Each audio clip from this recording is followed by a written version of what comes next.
after you left Arizona State, Mm-hmm. you ended up going JUCO for a little bit. Mm-hmm. So just kind of just tell me about like your JUCO journey and why you kind of decided to go JUCO. Right. Well, JUCO, I had to go JUCO because my grades. You know what I'm saying? Leaving Arizona State, bro, my GPA was probably like a 1.6, 1.8. I had some schools that was looking at me, a lot of schools that was interested. I mean, I wasn't too far removed from being in high school, having a lot of offers at the time. So, I mean, Arkansas came knocking and stuff. So, but I didn't have the grades to get into Arkansas, so I had to go JUCO.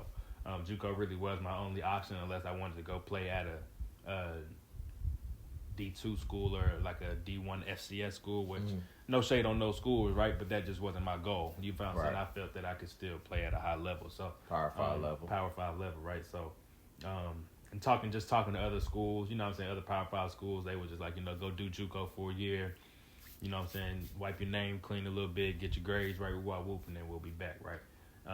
So went JUCO, bro, which is, you know what I'm saying, that's obviously, as you can tell, coming from a Power 5 school, going JUCO, bro, probably that is the most humbling experience of my life. You know what I'm saying?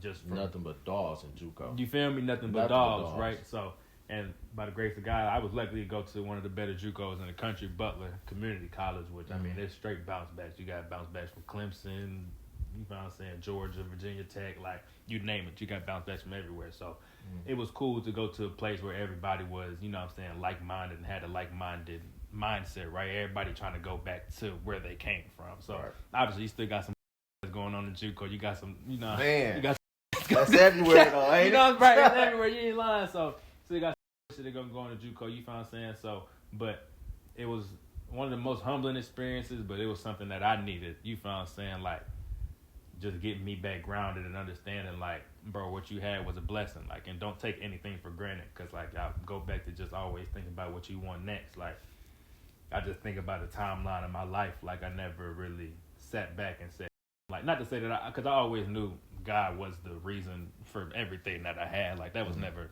thought it was because of me, right? You know what I'm saying? But it's one thing to know it, but it's another thing for me to, I guess you can say, show it, right? You know what I'm saying? Like, or also sit back and actually appreciate it. Like, I had just had this mindset of, like, you know what I'm saying, I guess I look back and it's like, you go to Allen, you win the starting job there, you know what I'm saying, you become a captain there, which is something else that you don't take for granted. You get there a year, and then you become a captain a year later, so that speaks volume of what people think of you. Don't take that for granted, right? But it's just little things that you do at that age. And then also it's like, you go there, you win a state championship, you know what I'm saying, you break all these records there, but you know what I'm saying, it's always this what's next mindset for me. Like, I never really just sat back and was like, you know what I'm saying, I appreciate it, you know what I'm saying, just I guess give thanks, whatever the case may be. So I think God has a funny way of humbling you, you know what I'm saying, I think he does. Like, I don't know, you know what I'm saying, maybe people don't believe in God, you know what I'm saying, but I mean, I do. So I mean, I think he has a funny way of humbling you and knocking you back down to, you know what I'm saying, to make you understand where this is all coming from, which is him. Be grateful for your situation. Bingo. So I mean, in that aspect of my life, that was something that I needed. So JUCO was something that I needed for that reason, I think. So met a whole bunch of great people there, bro. Like, a whole bunch of some of my best friends from JUCO. Like, still talk to them dudes to this day. But I mean, bro, like, it was just one of those things, like, you know what I'm saying? Like, it's a struggle. Like, you know what I'm saying? Like, definitely shit, you know, it's a grind, bro. Like, you know what I'm saying? Shit, you don't know what you're eating every night. You know what I'm saying? Like, and you don't want to, I ain't finna call my daddy to ask my daddy for no money, because he gonna tell me you messed it up at Arizona State. If you was at Arizona State, you still had some money. You messed it up. So, not finna call him asking for no money. So, not ain't finna do that. So, you know what I'm saying? Shit, it's a struggle bus, shit. You know what I'm saying? So, but like I said, bro, it's something that, you know what I'm saying, something that I needed. Not gonna say everybody needed it, but it was something that I needed and something that I'm grateful for. Was able to have a hell of a season there. You know what I'm saying? Meet a whole bunch of great people, brotherhoods. That, you know what I'm saying? JUCO is a bond that you can never recreate, though. Like, it's different. Like, I don't know. Y'all all trying to get it out the mud, get back on your feet. Yeah. Right. So it's a different, you know what I'm saying? It's almost like you go through the struggle with somebody, like you see a different side of them. Like, you know what I'm saying? So like I said, it's some brothers that, you know what I'm saying, I have for life over there at JUCO, or from JUCO. So it's a blessing, bro. Like, even though it was, at the time, you don't look at it like that. You like, damn, why me, or whatever the case may be, like, whatever. Like, but, you know, you look back at it like, damn, you had a good ass time at JUCO, bro. So It was Facts. a good time, fam. So what would you say like advice to any player that was, at once upon a time top player in the country, coming off a state championship or something similar like yourself? What advice would you give them to kind of keep them motivated, to keep them focused through JUCO? Like your journey doesn't end here. It's just this is another Right. part of your journey. Right. Through JUCO, I mean, bro, just understand like you said, bro, like this is just a part of your journey. Your journey doesn't end here. And JUCO is tough. Like I had a lot of homies that went to JUCO and shit, they dropped out and you know what I'm saying, like couldn't take it no more. It's tough from a mental standpoint. Like you got to stay locked in. Like so, I mean, but really just lock in and understand like this is a however long it may be. Like I knew for me, like this is gonna be a year of my life that I know I got to do. Lock in for this year. Granted, lock in for your whole life, right? But just trying to break it down in the seasons of my life. Get over there harder. Right, you feel what I'm saying? Lock in for this 12 months, bro. Do everything you can. You feel what I'm saying? Whatever the case may be, stay hungry. But also just making sure while you're at JUCO, surrounding yourself with people. Because like I said, there's a lot of people that's like-minded with you, right? Trying to get to the next level. But there's a lot of people on the other end of the stick that's going to still be, you feel what I'm saying? Facts. Haven't figured it out. So just make sure you surrounding yourself with the right people at that JUCO because, you know what I'm saying? Like, it's easy to fall into a crowd and just start, I don't want to say start following, but you feel what I'm saying, just doing what the next man do. You feel what I'm saying? So just making sure you understand that you're there for a reason. Make sure you surround yourself with the right people that's at the JUCO because when you surround yourself with the right people, bro, like, you feel what I'm saying, it's just a different type of, I don't want to say motivation, but it's like, okay, you see this person right here next to you doing right, so it's like, okay, let me lock in, whatever the case may be. So, but yeah, bro, I mean, it's just stay locked in, surround yourself with the right people, and understand like this is just a season of your life, it ain't forever. Like you stay locked in, you're gonna get out there, JUCO. Like you feel what I'm saying? So that's what I would say. So I seen that you had finished off like your college career at Texas State. I think you had linked back up on one of the two posts. Oh yeah, we're on the two with Sion. Yeah, I was out there with Sion. Yep. So how was that experience? Just knowing that like you linking back up with him, a former Allen alumni, and just know that you getting another chance to play at the D1 level. Right. That was a blessing. Something that you found I'm saying. The second time around, I didn't take for granted. You found I'm saying because it's like you go to your P5, go JUCO. It's like okay, I'm blessed to be back at this position. So. Something you definitely don't take for granted. And, whenever Sion came over from UTEP, it was just kind of like, okay, all right, got another Allen dude with me that understands the culture of how to win. You feel what I'm saying? Because half of winning is the culture. Like, you feel what I'm saying? Like, it's... You got to have people there willing to buy in. You feel me? Got to, bro. So, I mean, it's the culture, like, and also,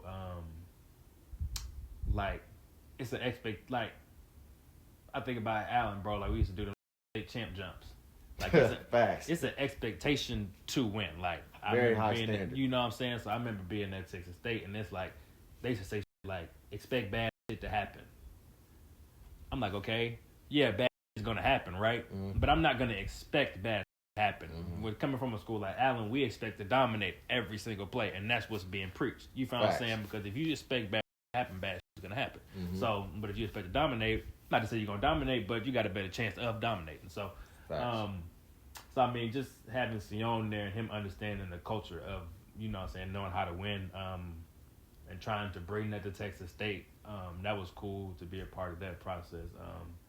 But I mean, bro, it was to be back at that level, be back at that stage. Like I said, I kind of looked at it from a different approach. Like I kind of went into, like, obviously I was there trying to get to the league and everything, right? But I also feel like I took a lot of people under my wing as far as other running backs, like, you know what I'm saying, other running backs that was in the running back room with me, trying to teach them, trying to help them get to where they wanted to get to, because I feel like I had seen a lot of different shit that they might not have seen. You feel what I'm saying? So, so that was cool to kind of, you know what I'm saying, being that kind of leader figure in the room. So that was a cool part of being at Texas State too, was kind of being I don't want to say the coach because we had our own running back coach, right? But, you know, if the running backs had a question or, you know, B, what you see on this play? Yeah, you know what I'm saying? Backside linebacker, you know, he flowed over the top. You had your backside on the counter. You know what I'm saying? Well, just whatever you may see. So that was a cool thing to be a part of at Texas State as well. You know, being able to kind of mentor the young guys and kind of help them get to whatever goals they was going to too. So. What would you say was like your best game at Texas State? Because like I remember when y'all played SMU on ESPN, like I was tuned in to that, and I'm like, man, like you was out there killing. So like, what would you say was like your favorite game? Man, that was one of them just because it was my first game, first D1 game. You know what I'm saying? First D1 game back, first game back in D1. Was able to be successful. We got the chance to play on ESPN with the COVID season and everything. Facts. Playing against SMU, who was SMU at the time. You know, they was a respectable program, still good. So I mean, able to run for a good amount. I think I ran for over. I ran for over 100 that game. I think I ran for like 110 in the tub on that game. So that was a big one. But probably my best game was probably ULL. The ULL I ran for 128 and 2 tubs. We lost. We lost both games. We lost SMU too, so I mean, kind of tough to put them up there just because we lost. But I mean, I guess if you want to say from a numbers standpoint, that ULL game and that SMU game, I felt like I was in the zone in them games. The ULL game, I think first play of the game, I bust for like 40. So I mean, it was, you know what I'm saying, and my people from Louisiana. So anytime I played a Louisiana school, it was kind of like I know all my family was gonna be coming in to watch. So gotta show out. So.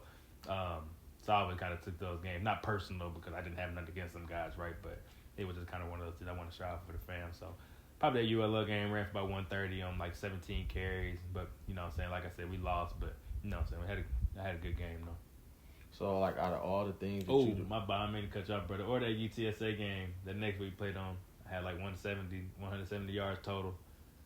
I had like a 70-yard touchdown pass. I had like 60 yards rushing, so maybe 130, 140, close to 150. 2 tubs that game. We lost that game too. A field goal kicker ended up missing the extra point. It was just tough, man. Which I mean, obviously it's not all on him. It's a team game, bro. Had plenty of opportunities to win other than just that, but that was another game that was, you know what I'm saying, that was pretty high on my book too. Okay. Yep. So like out of all the ups and downs you just been through in college or whatever, like once your senior year came, how do you feel like just the Arizona State experience, the JUCO experience, how do you feel like that prepared you for like your last year at Texas State, not just on the field but just off the field as a man too? Yeah, and that last year at Texas State probably was my toughest year at Texas State, honestly, bro, because I mean, you know, I go from first year at Texas State, I had a good year. You know what I'm saying, ran for close to 700 yards, close to 600 yards. I can't remember how many yards it was. Close to 600 yards a year, but we had a three-headed monster in the backfield, so we was kind of rotating carries and stuff. So, which rightfully so, I don't have no problem with splitting carries. Save your bodies, young backs for sure. So I mean, we had a lot of mouths to feed in the backfield. So I came off a good year. Then that next year, you know, I was slated to have a breakout season, one would say. You know, I was nominated for the Doak Walker, not nominated, right? But I mean, I was on the watch list for the Doak Walker Award, which is one of the best running backs in the nation. First time that's happened at Texas State, and I don't know how long. So that was a pretty big deal. They, you know what I'm saying, they brought me to the media day and everything. So everything looking on the up and up. And then to just not playing, you know what I'm saying, like that was, which granted, like, you know what I'm saying, I had never been to, Arizona State. I was not playing for my own reasons. I was getting in trouble off the field. I wasn't going to class. I wasn't doing what I had to do, taking care of business off the field so I could be on the field. I knew that. You know what I'm saying? You know, go to JUCO. Obviously, I play at JUCO. First year at Texas State, I play at Texas State. So, I mean, never really just ran into a problem to where it's like they telling you you're not playing because almost like you're not good enough. That's how you take it, right? Granted, you know, it's shit behind the scenes that's going on. It's all the biz at the end of the day. Man, it's all politics, bro. So, you know what I'm saying? So, but that's how you take it as an athlete. You take it as, damn, you basically telling me I'm not good enough. So, having to deal with that, like, just trying to keep my confidence up. So, that second game, bro, shout out to my dog, Twyford. Like, you know what I'm saying? I wasn't going to get into the game, but our running back room was so tight. Like I said, like, I had a good time, like, being kind of the mentor role in that running back room. So, they knew what I was going through. Like, they knew Brock, one of the better players on this field. He should be playing, but he just, whatever the case may be, the coach is not rocking with him, whoop, whoop. So they just like, whatever. So this one dude, my dog, Twyford, was supposed to go in. But he was like, nah, Brock, you go in. Like, basically told coach, like, nah, I swear it happened just like that. He's like, bro, if they tell me to go in, like, I want you to go in. Like, so I can't remember how it played out, like, but Twyford basically didn't go in, and I ended up getting to go in. So I go in, bro. That's real, man. Real. Shout out to him. Shout out to Twyford, dog. My dog Twyford. So I go in, fam. You found saying fourth quarter. I end up, you found saying I start averaging like 6 yards a carry. So they're like, okay, obviously at that point they got to play me. So I kind of keep playing. Fourth quarter, I go in there. I score the game time touchdown to send us to overtime. That first overtime drive, scored a game winning touchdown to end the game. So at that point, I get back into the playing rotation, still not starting, so they got me a second string now. Mm-hmm. Cool. So I'm kind of getting my. I ain't gonna lie, like that's still a good jump. You feel what I'm saying? Fourth string, second string in college. Okay, that's you feel different. me? Yeah. So I'm like, okay, I'll take it. You feel what I'm saying? Like obviously, I want the most for myself. So I'm like, okay, cool. I'm trying to get that starting job back. But like I said, we had a deep running back room, so it was like, okay, if you in that first 3 rotations, you're gonna get a chance to play. So I wasn't really too much tripping off of that. Like it's not a big deal. It's just whenever you get your opportunity, seize it, right? So, I mean, go in there. So I mean, go through the season about the 6-7 games. You know what I'm saying? Kind of depending on the game, you'll get opportunity. Depending on the game, you might not get opportunity. So it was just so that you asked me the question, how was it Arizona State, JUCO, and that first year Texas State prepared me for my last year at Texas State from a mental standpoint. Like, I don't think it was still a struggle for me, fam. Like, just accepting the fact that you're not getting the chance to play. Like, that was like it's almost like an ego thing. Like, you found saying an ego thing, a confidence thing. It's like, damn, am I not good enough? Who I whoop? Like, and then it's like, damn, people hitting you. Like, damn, why you not playing who I whoop? It's like, damn, like, all right, bro. Like, whatever. You don't even want to face it. So, so it was tough, bro. Like, I mean, so I guess what I had went through before didn't prepare me for that specific moment, right? But just from a standpoint of like in JUCO, understanding that this season isn't gonna last forever. I understood that, right? But also while going through it, it was still tough though. So I mean, I guess what I had went through couldn't prepare me for that specific moment. But I can't say JUCO did prepare me for the moment to say like, okay, like this not gonna last forever. You're gonna get through it. Like just stay down. Like you found saying, but obviously I think there were things that if I was in the space I'm in now, like I would have been able to, compartmentalize and take my mind to a different place to, whatever the case may be, right? But I mean that's just part of life though, growing up and seeing things differently the older you get. But that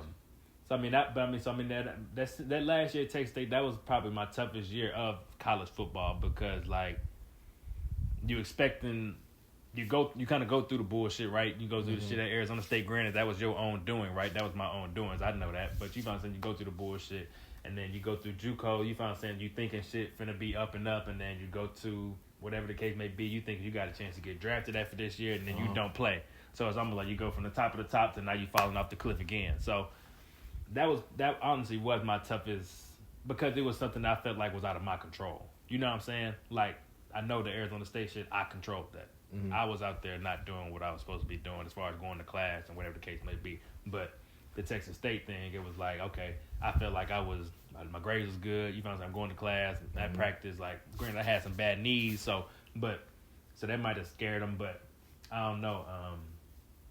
It was interesting, fam. Like, but it was different. That was definitely my toughest year of college football, though, for sure. So, I feel like a lot of athletes, especially if you was like a really good athlete at a point, when you kind of realize like, okay, I'm not going to the league. I need to kind of take that second step in life, close that chapter.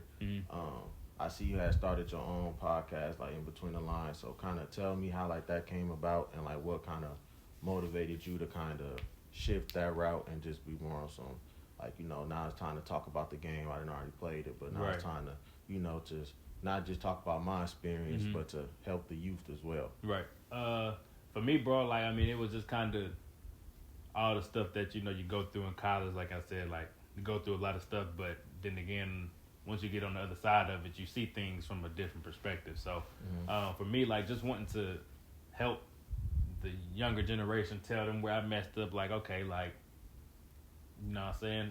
Don't be failing drug tests. Like, understand there's a time and place for everything. You're not going to be able to tell every little kid not to smoke because, I mean, they're going to do what they want to do. I know somebody couldn't tell me just to stop, like, you know what I'm saying? But understand, like, there's a time and place for everything. Like, granted, don't be smoking, right? That's what you wish you don't smoke. You wish people don't smoke, right? If you're trying to chase that goal. But you know what I'm saying, just understanding that it's a time and place for everything, and just like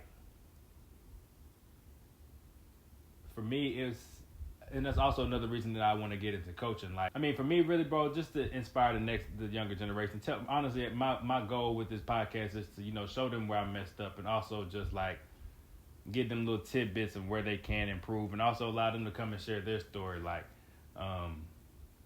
and also like kind of preparing them for life after football, which is a conversation that we don't want to have while we're playing, right? Because we're constantly chasing that dream of getting to the league, and when you have that plan of getting to the league, you don't really want to think about plan B, because that might deter you from your plan A, whatever the case may be, right? So, but I know for me, like, it was a struggle going from being an athlete to going into that real world, like, what I'm saying, really realizing, okay, what's next, or what do I really want to do? So, I mean, having that conversation with people, like, but also being careful of how you do it, because you want them to chase their dreams 100% and don't be thinking that they can't get to where they want to get to, right? But also understanding that, it does end at some point. So, like, whether that's 10 years in the league, or whether that's 1 year in the league, or whether that's, you don't get to the league, like in my instance, you don't get to the league, but it's going to end at some point. So just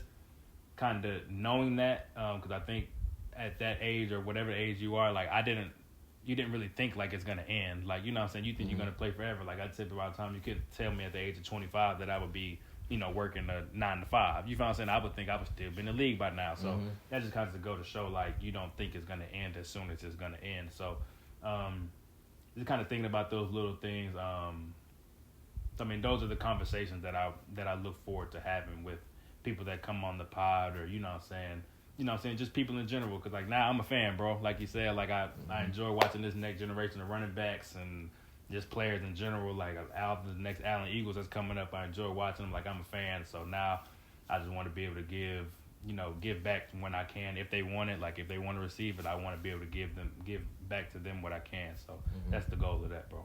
There's some things that you would like to tell everybody, or just tell people about, like, updates about, like, your podcast, or like anything like that? Yeah, I mean, it's coming, bro. Like, we we had some difficulties pop up, but we coming, bro. We gonna get it rolling. We got some interviews lined up.